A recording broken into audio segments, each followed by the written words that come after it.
فبدات الاطفال لما تروح حضانات تاخد ادوار كتير.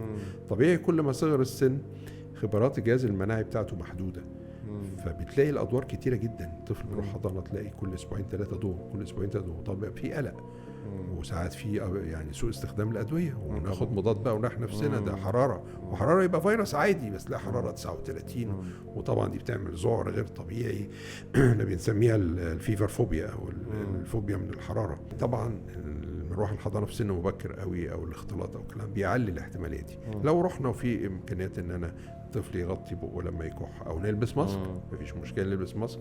ايه اللي يمنع نلبس ماسك في الحضانات او الاماكن شويه اللي بنقعد فيها فترات طويله؟ لان كل ما اقعد فتره طويله مع الاطفال في نفس المكان لعده ساعات احتماليه العدوى عاليه، لان فكره الفيروس لود او حجم الفيروس اللي خارج مني هفضل بشكل متكرر، احتماليه العدوى بتزيد.